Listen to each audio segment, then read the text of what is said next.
moi je suis Thomas, j'ai la chance, l'honneur d'être le président de Polychrome, qui est une association LGBT qui défend nos droits et nos visibilités par l'écriture.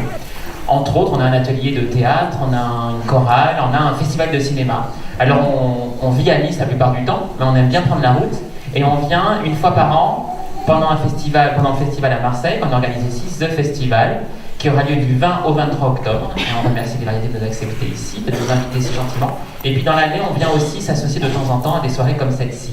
Voilà, j'en dis pas plus, simplement, c'est avec, on est vraiment très très heureux et heureuse d'être ici ce soir parce que c'est important pour nous de rencontrer et de travailler tout au long de l'année avec d'autres associations parce qu'ensemble, il me semble qu'on est un peu plus fort et plus forte. Les enfants d'Arc-en-Ciel L'Assaut, qui est une association nationale et qui émerge en PACA, donc on est bien contents. Voilà, on défend également les droits LGBT parentales. Donc on défend et on informe sur les familles LGBT et on se bat aussi. Voilà. Bonjour, je suis Julien, je suis le coordinateur à Marseille de l'association SOS Homophobie. Nous avons une délégation PACA et nous intervenons principalement, c'est notre cœur de métier, si je puis dire, ici en PACA, dans les collèges et dans les lycées. À titre d'exemple, la dernière année scolaire, nous avions sensibilisé 4700 élèves. Cette année, nous avons pulvérisé le record, nous avons sensibilisé plus de 6700 élèves. Alors, je suis Christopher Roche et je représente HES, qui est une association nationale pour les personnes LGBT proches ou adhérentes au Parti Socialiste ou non d'ailleurs. Et notre mission, c'est d'agir et de débattre.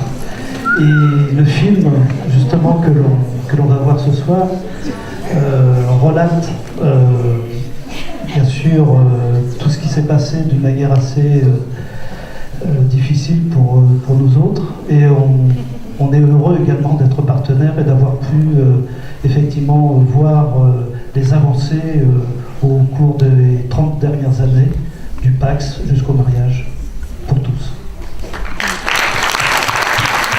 La sociologue et l'ourson, c'est un film, comme vous l'imaginez bien, qui n'a pas un énorme budget, qui ne doit sa vie, depuis maintenant plusieurs semaines, qu'à la mobilisation des spectateurs et des associations qui, partout en France, l'accompagnent.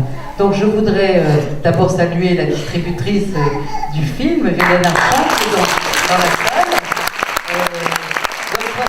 Distribue ce film de façon absolument incroyable et on atteindra bientôt les 20 000 entrées, ce qui pour un film qui a commencé dans quelques salles et était tout à fait inespéré au départ.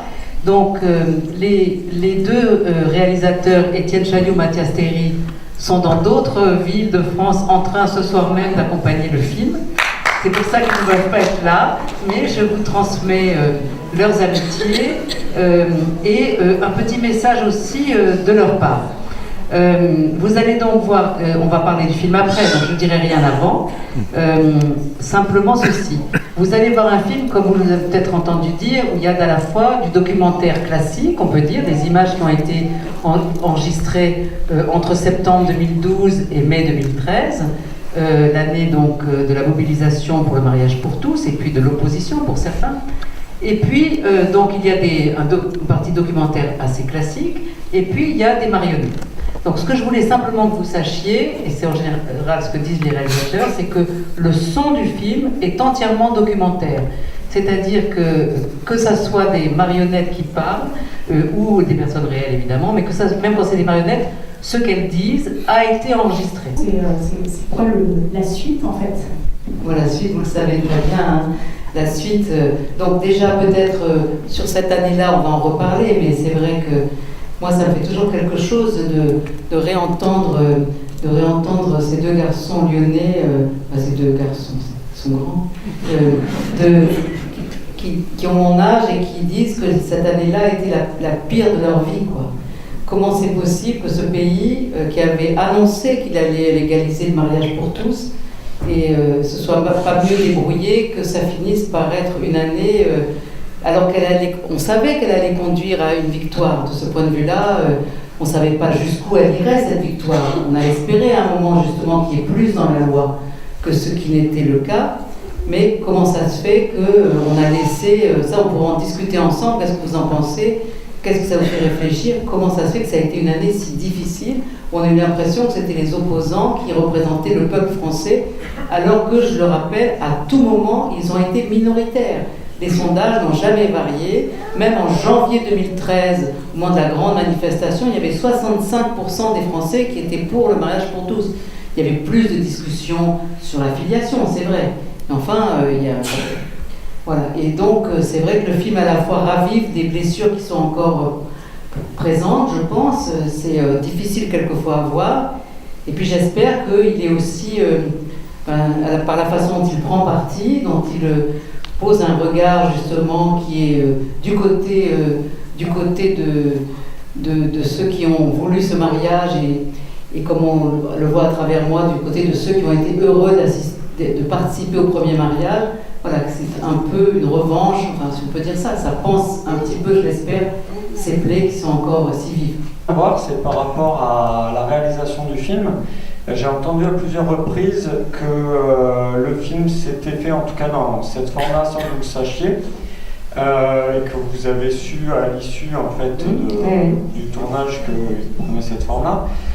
Quelle a été votre réaction, sachant que vous l'accompagnez, donc il doit vous convenir. Mais voilà, quelle a été votre réaction quand vous avez découvert la forme, j'allais dire le produit fini, mais l'œuvre terminée et voilà, la force qu'elle a. Alors sur la première question, je crois que vous avez raison. C'est-à-dire que parmi les problèmes qu'on a vécus et qui ont laissé ce boulevard à l'opposition, il y a le silence à la fois du président de la République et du Premier ministre. Et en général, d'ailleurs, des politiques. C'est-à-dire qu'il n'y a pas eu tellement de grandes voix, à part avant celle de Christiane Taubira, mais qui intervient tard, parce que son grand discours, c'est en février, à l'ouverture du débat parlementaire, mais c'est en août précédent qu'a commencé l'opposition à travers l'appel, le jour de l'Assomption, l'appel des catholiques à s'unir et à se mobiliser contre ce projet. Et donc, effectivement, Hollande, on l'a pas entendu dire 3 phrases pour défendre ce projet. La seule phrase qu'il a dite, c'est que si les maires voulaient user d'une sorte de clause de conscience pour ne pas célébrer les mariages, ils pourraient le faire. Et vous savez que dans cette ville de Marseille, hélas, ça a été le cas pour un mariage. Et c'est vraiment triste pour les 2 femmes qui ont dû, je crois, refaire. Enfin, je ne sais plus ce qui s'est passé exactement, mais... Ils ont refait. Et voilà. Donc, voilà. Donc Hollande donnait le sentiment de ne pas être vraiment tout à fait sûr de sa réforme. Et Ayrault, alors quand même était Premier ministre, n'a pas dit une seule phrase. Donc c'est vrai qu'il y avait Bertinotti, Dominique Bertinotti, qu'on voit à la fin, et puis il y avait Christiane Taubira qui a été flamboyante, mais c'était déjà tard. Donc maintenant, discutons ensemble, je n'ai pas plus de lumière que vous. Pourquoi est-ce qu'ils n'ont pas davantage défendu cette loi ? Sincèrement, quand le film a été projeté la première fois, c'était en novembre dernier, 8 jours avant, même 5 jours avant les attentats du 13 novembre.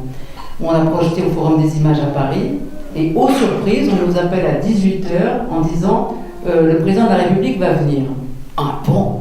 Donc, nous complètement stupéfaits, parce que j'avais invité en effet sa conseillère en famille, parce qu'elle avait toujours soutenu mon travail, en particulier le rapport qu'on m'a demandé 1 an après, qui portait sur justement la suite du mariage pour tous.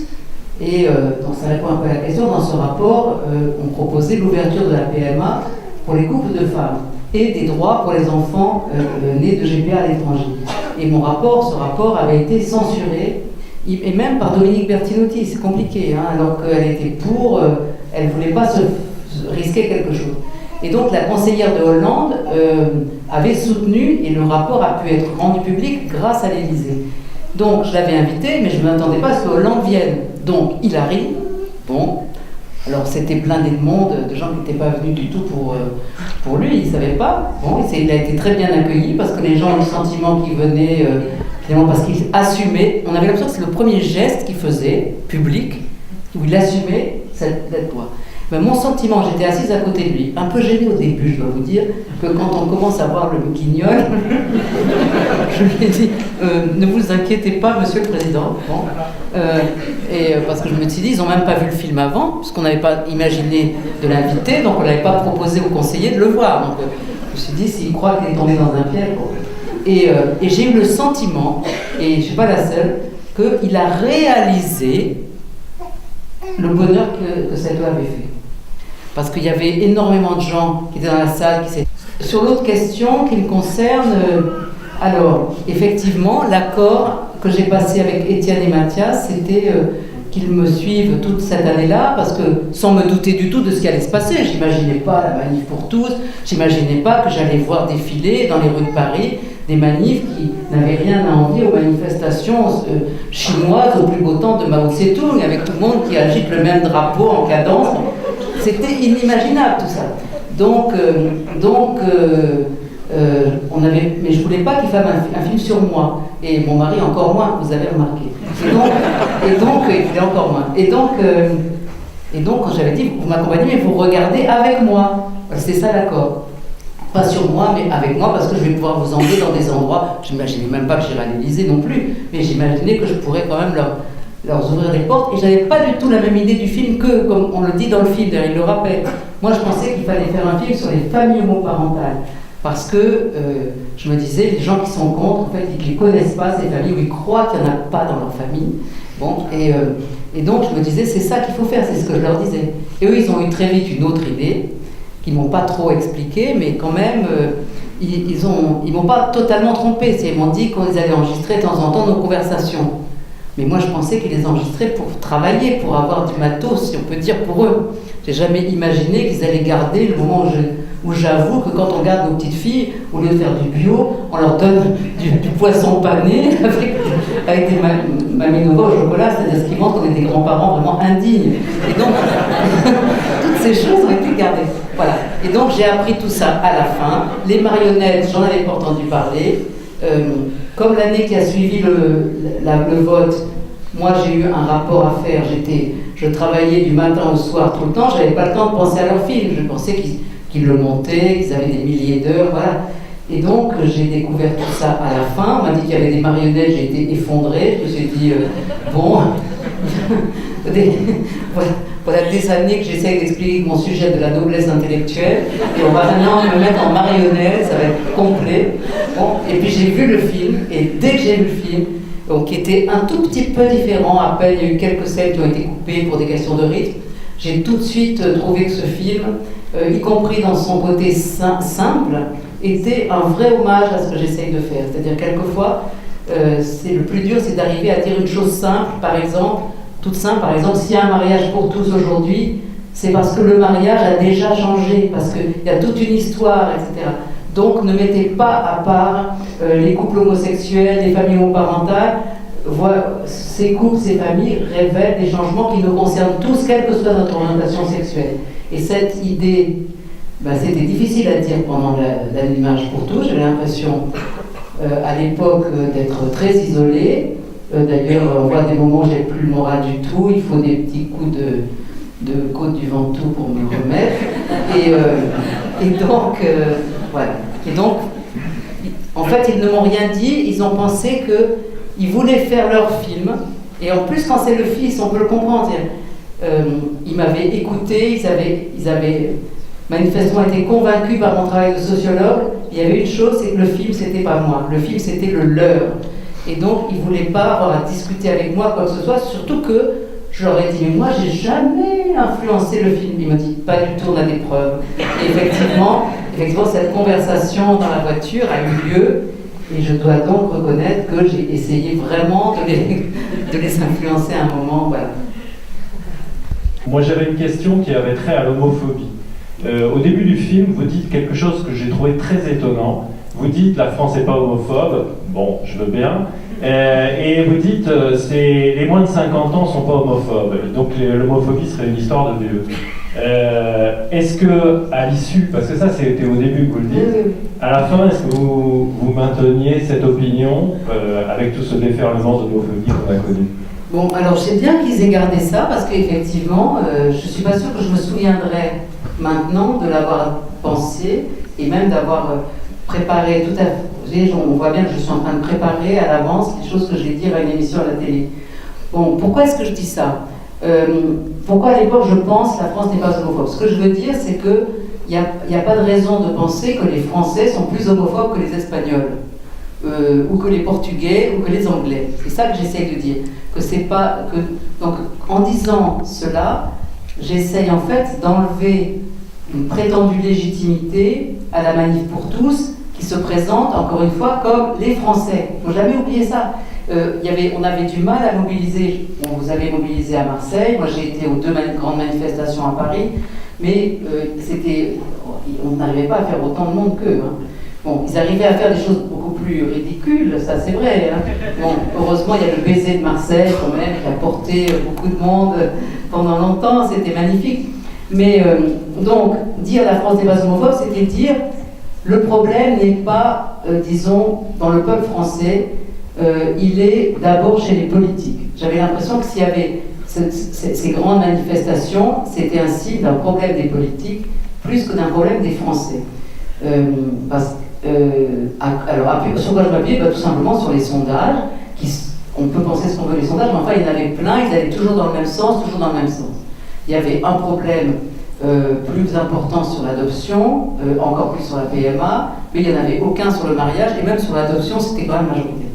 Alors, mais cela dit, vous n'avez pas tort de m'interpeller aujourd'hui.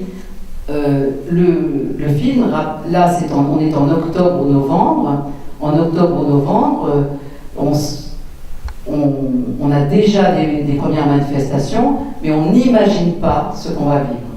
Voilà. Et donc le film, cette parole, à la fois je la revendique, elle avait un sens sur le moment, et en même temps, elle montre que moi-même, je n'étais pas été capable d'anticiper à la fois les immenses manifestations de janvier suivant, et surtout ce que ça allait lâcher chez les gens. Et donc, de ce point de vue-là, je pense quand même que c'est vrai qu'il y a une différence de génération, parce que ça, on la retrouve tout le temps. On avait quand même 85% des jeunes des moins de 35 ans qui étaient favorables. Bon. Alors, vous me dites, mais on dirait, mais dans la rue, il y avait des jeunes. Oui, mais ils étaient tous dans la rue. Les jeunes Neuilly, Passy, Auteuil, etc., qui vont au JMJ, tout ça, ils étaient tous dans la rue. Donc, on a pu les compter, ils étaient nombreux, mais bon, on est 66 millions en France, je ne sais pas combien. Voilà. Donc, j'ai manqué de perspicacité du point de vue de je n'anticipais pas l'effet des événements. C'est-à-dire, les événements ont lâché quelque chose, et effectivement, alors là, SOS c'est à vous que je donne la parole, parce que c'est vous qui allez dire combien d'augmentation on a vu des actes homophobes et tout ça. Oui, alors je rejoins tout à fait, elle a raison. La France, majoritairement, était pour le mariage pour tous. Et ce qu'il faut voir, c'est que le côté malin, entre guillemets, des opposants, c'est qu'au moment du Pax, c'était un bouclier contre le coup, contre le Pax, mais c'était terriblement homophobe dans l'hémicycle. C'était des insultes, c'était ignoble. Sauf que là, comme ils ont bien vu que la droite, en l'occurrence, s'était grillée auprès de la population par rapport à des propos très violents, ils ont utilisé le mariage pour tous différemment, en faisant passer la biologie, en faisant passer la naturelle, en faisant passer les traditions. Ils disent que non, ils ont hurlé, non, ils ne sont pas homophobes, alors qu'ils étaient ici au fond. Et effectivement, il y a eu une explosion des cas d'actes homophobes pendant la division fin 2012 et dans 2013, plus 40%, ça a été vraiment phénoménal. Et ça, cette homophobie-là, souriante, rose, contente d'elle-même, effectivement, vous avez raison, elle était très différente des manifestations de Christine Boutin-Montaupax, les PD au bûcher, etc. On avait plus. Là, on était désarçonnés au début par justement ce que les garçons expriment très bien, c'est-à-dire qu'il y a quelque chose de glaçant à ces gens si heureux, si contents d'eux-mêmes, si sûrs que dès lors qu'ils ne considèrent pas que l'homosexualité est une abomination, ils ne sont pas homophobes. Bonsoir Irène Théry. Bonsoir. Donc nous venons de voir votre film. Il y aurait deux petits points que j'aurais voulu échanger avec vous. Là on a filmé votre débat pendant la fin de la séance. Notamment tout le long du film on voit que vous vous heurtez à des conventions et que malgré tout le monde évolue mais les conventions elles restent bloquées. Alors c'est vrai que moi, pas seulement moi, on s'est tous heurtés à des gens pour lesquels une famille, c'est un père, une mère, des enfants. Voilà. Et donc, non seulement ils sont bloqués envers les familles homoparentales, parce que c'est beaucoup sur la filiation, en fait, on s'aperçoit qu'ils ont bloqué, mais ils sont bloqués aussi avec les familles monoparentales. Il y en a combien de milliers de familles où il y a juste la mère et les enfants, les familles recomposées. Vous voyez, donc, leur modèle, le père, la mère, les enfants, la famille PME, comme ils disent, c'est une configuration et effectivement, ils bloquent sur toutes les autres. Une configuration qui n'est plus actuelle, on le voit bien pendant le film. Qui n'est plus actuelle telle qu'ils l'imaginent. Bon, parce qu'aujourd'hui, on peut avoir une famille, le père, la mère, les enfants, mais avec des gens qui sont ouverts, par exemple, à l'égalité des sexes, qui ne vont pas élever leurs enfants dans l'homophobie, voilà. Donc, ils sont un cas un peu à part. C'est des nostalgiques d'un modèle familial d'avant les années 70, je dirais. Deuxième point que j'aimerais voir avec vous, au niveau du schéma familial comme l'imagine la France, vous voulez déposer un projet de loi avec d'autres partis sur le désir d'être parent, c'est le désir d'élever un enfant. Je voulais vous demander, je suis entièrement d'accord avec votre principe, ça éviterait beaucoup de problèmes, mais un problème d'éthique me pose, c'est-à-dire les recherches en paternité, qu'est-ce qu'elles deviennent? Alors moi, en fait, je n'oppose pas le biologique et le social. Et d'ailleurs, vous remarquez que les couples de même sexe, les couples homosexuels qui aujourd'hui ont des enfants, ils sont heureux, par exemple, de faire naître un enfant. Donc, quand j'ai des amis gays qui voient naître leur bébé, je ne vais pas dire, mais le biologique, ça n'a pas d'importance, etc. Quand un couple d'hommes, par exemple, ou un couple de femmes a recours à un don, que ce soit un don de gestation ou un don de sperme pour les femmes, en fait, dans le même couple, pour le même enfant et le même projet, d'un côté, ce couple de femmes, par exemple, va dire « c'est important de donner la vie, cet enfant va naître, on va le faire naître ». Et en même temps, le même couple dit « celle des deux qui n'est pas la mère biologique a autant d'importance que l'autre ». Donc, ces couples nous disent « n'opposons pas, on n'est pas obligé de choisir entre le lien de sang, on va dire, et le lien affectif ». Mais on peut valoriser donc le lien de sang. Et quand on est les parents par exemple qui ont eu recours à un don et que l'enfant se dit mais au fond de qui je viens, vous voyez, moi je pense qu'on devrait permettre à cet enfant d'accéder à ses origines dès lors qu'on dit bien que les origines c'est pas la filiation. L'homme qui a donné son sperme pour que cet enfant naisse n'a jamais voulu être père. Et les médecins ne lui ont pas proposé d'être un père, ils lui ont proposé d'aider d'autres à être parents. Donc pour vous répondre, je dirais que la société organise aujourd'hui des engendrements à plusieurs. Des gens qui veulent devenir parents, qui s'engagent à l'être, quelquefois qui contribuent biologiquement à la naissance de l'enfant, et puis d'autres qui veulent les aider. Ben, il faut qu'il y ait une place pour chacun. Et l'enfant, il a fallu tous ces gens-là pour qu'ils naissent. Eh bien, il devrait pouvoir rassembler tous les morceaux autour de lui sans se tromper. Hein, effectivement, c'est ceux qui se sont engagés qui deviendront ses parents. Mais voilà, il n'y a pas de contradiction pour moi.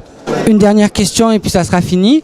À un moment dans votre film, il y a un truc qui m'a choqué. C'est-à-dire, on voit clairement à un passage que le fait d'être homo, c'est autorisé du moment que ça ne rentre pas au sein de notre cellule familiale. Donc moi je voulais savoir votre ressenti sur ces événements que vous avez vécus et comment vous l'avez ressenti. Ah non, j'ai trouvé que les opposants, enfin, c'était horrible. Encore une fois, je ne m'attendais pas à voir ces défilés de gens, mais surtout qui n'avaient aucune conscience du mal qu'ils faisaient, du mal qu'ils disaient. Hélas, Frigide Barjot, je l'ai revue récemment, je ne l'avais pas vue depuis la rencontre dans le film. Elle dit, mais moi je ne suis pas homophobe. Mais on lui dit, mais enfin, vous n'avez même pas conscience, parce que pour elle, elle croit qu'être homophobe, ça veut dire, ah bah les homosexuels, je les déteste. Non, ça veut dire aujourd'hui, ne laissez pas les homosexuels s'approcher des enfants. C'est ça l'homophobie d'aujourd'hui. Il n'y a pas que ça, il y a aussi une homophobie plus traditionnelle, hélas, de ceux qui vont dire PD, comme ça a été le cas sur cette histoire de ce coiffeur et tout ça. Mais ce que j'ai mal ressenti, c'était, comme d'ailleurs les deux hommes avec qui je parle dans le film, c'est qu'on est en France une homophobie qui ne se rend même pas compte qu'elle est homophobe. Voilà, ça fait très mal. Et ça fait très très mal dans les familles. Et pendant cette année-là, d'ailleurs, j'ai rencontré pas mal de jeunes dont les familles défilaient. C'était le pire de tout. Je vous remercie.